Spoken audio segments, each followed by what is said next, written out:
Marcos Enrique Cavalcante disposait exactement de 30 minutes pour conclure le contrat le plus important de toute sa carrière, lorsqu'il se rendit compte que quelque chose n'allait terriblement pas.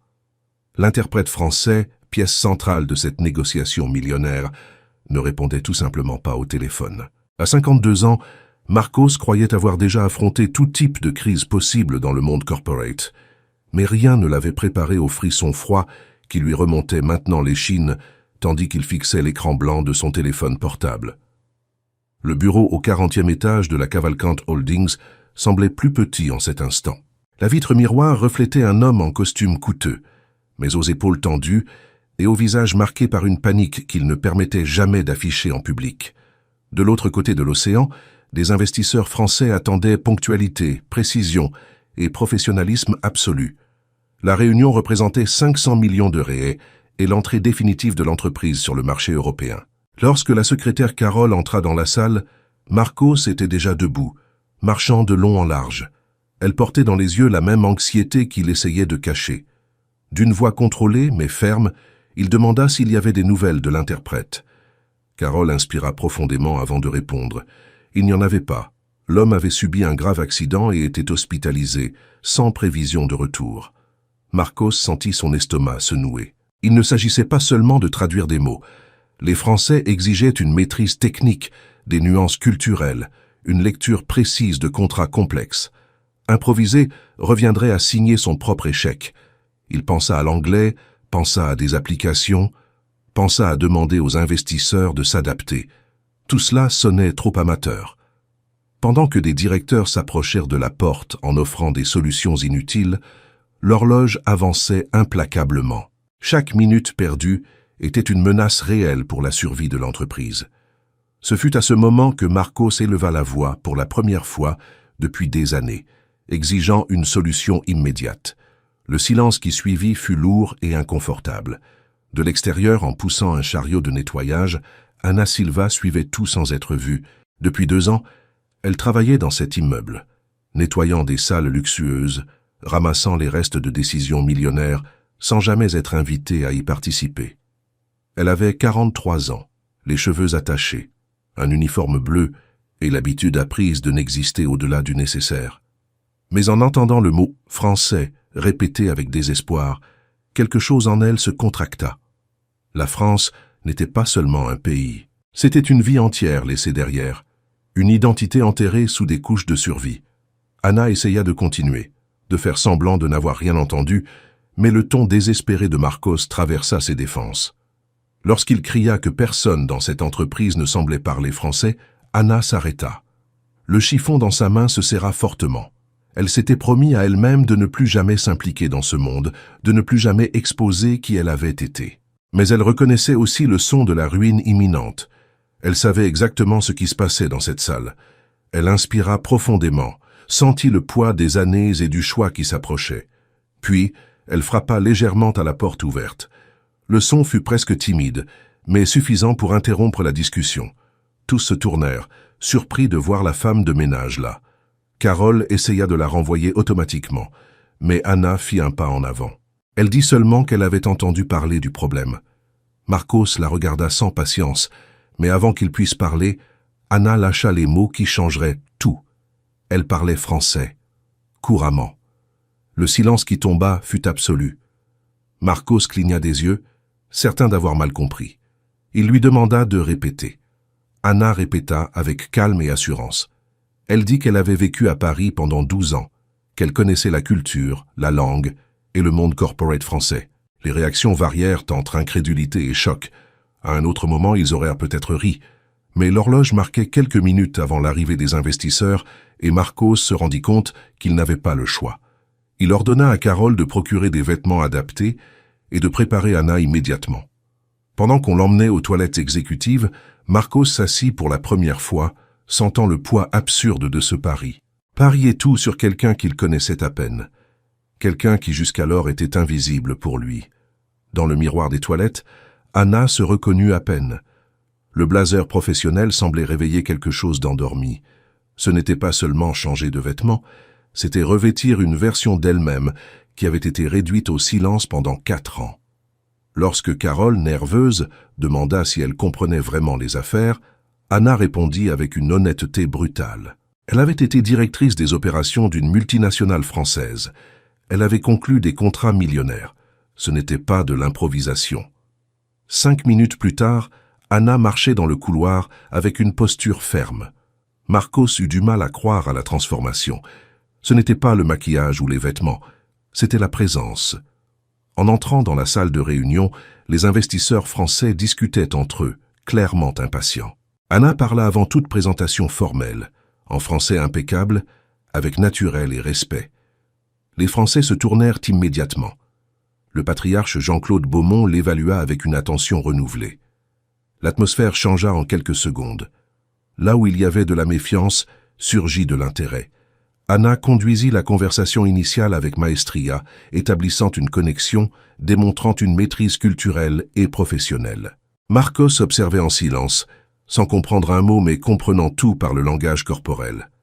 Lorsque la réunion commença officiellement, Anna traduisit, adapta, expliqua et raffina chaque argument. Ce n'était pas une traduction littérale, c'était une négociation stratégique. Elle anticipait les doutes, ajustait les termes et protégeait les intérêts de l'entreprise. Lorsqu'elle identifia des problèmes dans la structure proposée par les Français, elle n'hésita pas à les signaler. Elle parla avec une autorité technique, cita des précédents légaux, expliqua les risques fiscaux. Les Français écoutèrent avec une attention croissante. Marcos, confus, demanda des explications à voix basse.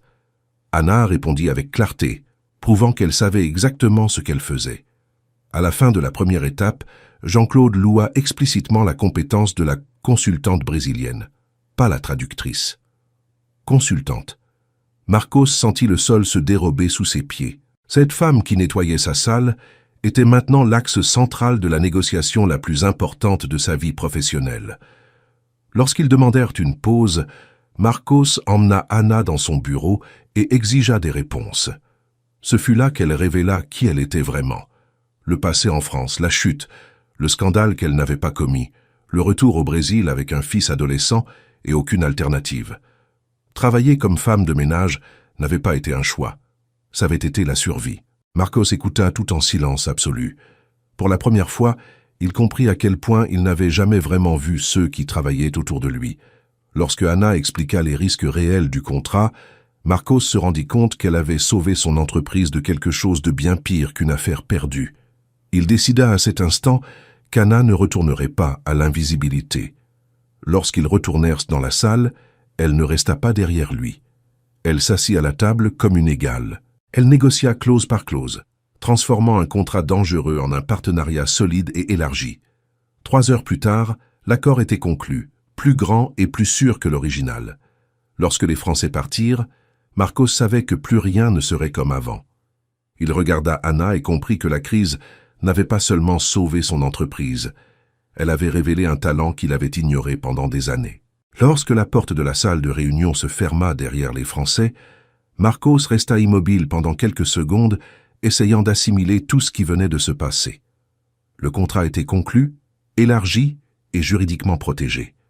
L'entreprise était sauvée, renforcée et projetée vers un nouveau niveau international.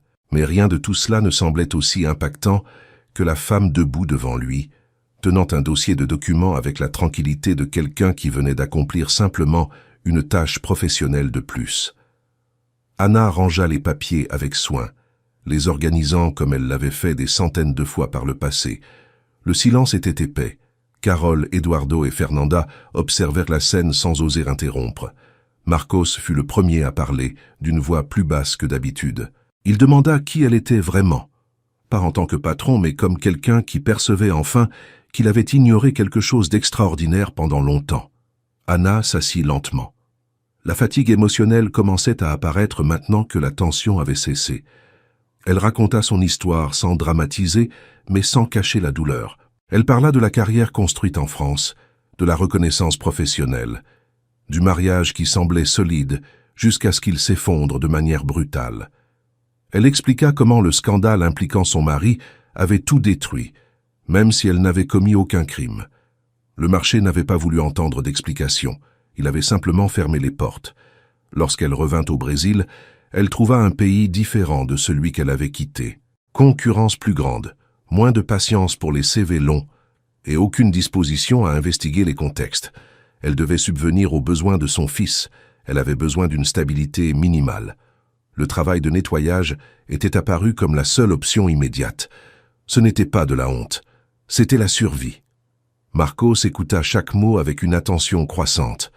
Pour la première fois depuis des années, il ressentit quelque chose proche de la culpabilité professionnelle. Combien de fois était-il passé devant elle sans voir autre chose que l'uniforme? Combien de réunions à discuter de talent alors que l'un d'eux nettoyait sa propre salle? Il inspira profondément avant de prendre la décision qui changerait tout. Il dit qu'Anna ne retournerait pas à son poste précédent, pas après ce qu'elle avait fait, pas après avoir sauvé l'entreprise d'une erreur potentiellement catastrophique. Il lui offrit un poste formel, compatible avec son expérience pour diriger l'expansion internationale de la Cavalcante Holdings.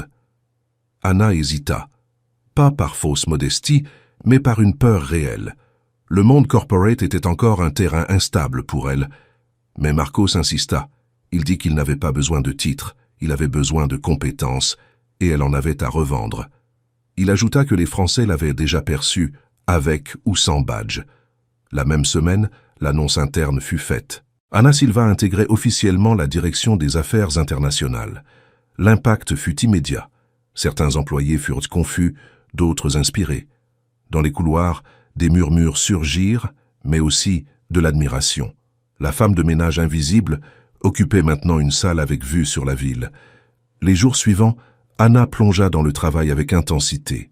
Elle restructura les processus, révisa d'anciens contrats, ouvrit des dialogues avec des partenaires européens et apporta une organisation que l'entreprise n'avait jamais eue à ce niveau. Marcos observait avec fascination, non seulement pour l'efficacité, mais pour l'éthique ferme avec laquelle Anna dirigeait tout. Elle tint à connaître chaque équipe, y compris celle de nettoyage. Elle discuta, écouta des histoires, identifia des talents cachés. Elle proposa des ajustements salariaux, des programmes de formation et des bourses d'études pour les enfants des employés. Marcos approuva tout sans hésiter. Pour la première fois, il sentait que l'entreprise avait un but au-delà du profit. À la maison, Anna vécut un autre type de transformation. Gabrielle perçut le changement immédiatement. La mère était plus confiante, plus présente, plus vivante. Lorsqu'elle lui raconta ce qui s'était passé, le fils mit du temps à y croire.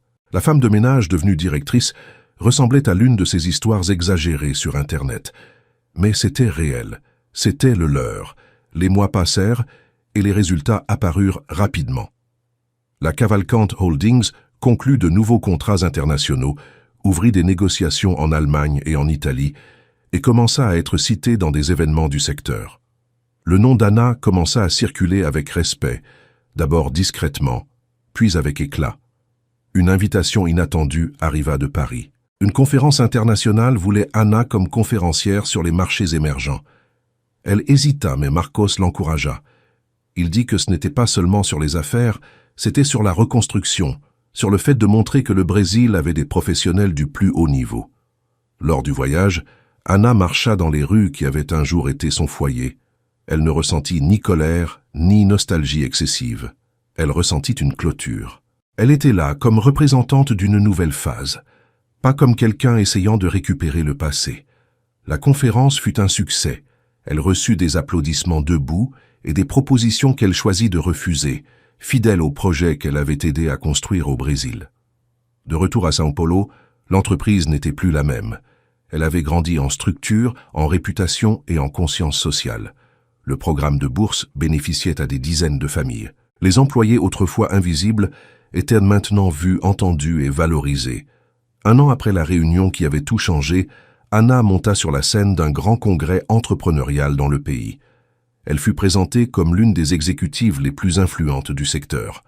Lorsqu'elle commença à parler, elle ne cacha pas le passé. Elle raconta d'où elle venait, ce qu'elle avait perdu et comment elle avait tout reconstruit à partir d'une opportunité inattendue. Elle dit que la compétence ne disparaît pas. Elle reste seulement endormie. Que le travail digne soutient les rêves jusqu'à ce qu'ils puissent être repris. Et que les entreprises ne grandissent vraiment que lorsqu'elles apprennent à voir les personnes au-delà des postes. Dans le public, Marcos l'observait avec un orgueil silencieux. Il savait que cette crise qui avait failli le détruire avait été le meilleur événement de sa carrière. Pas pour le contrat, mais pour la leçon. Lorsqu'Anna termina, elle fut ovationnée. Pas comme symbole de chance, mais comme preuve que les secondes chances existent, et que parfois, elles surgissent quand quelqu'un décide enfin d'écouter ceux qui ont toujours été à proximité. Cette nuit-là, Anna rentra chez elle plus tôt et prépara le dîner simple qu'elle avait toujours rêvé d'offrir à son fils sans hâte. Gabriel la serra dans ses bras en silence, comprenant que quelque chose de définitif avait changé. Le lendemain, en arrivant au bureau, Anna passa devant l'équipe de nettoyage et tint à saluer chacun par son nom. Pas par nostalgie, mais par respect. La crise qui avait failli détruire l'entreprise révéla un talent oublié et transforma des destins. Anna n'était pas une exception, elle était la preuve vivante que la valeur ne disparaît pas. Elle attend seulement d'être reconnue quand quelqu'un décide enfin de voir, d'écouter et de croire en les personnes.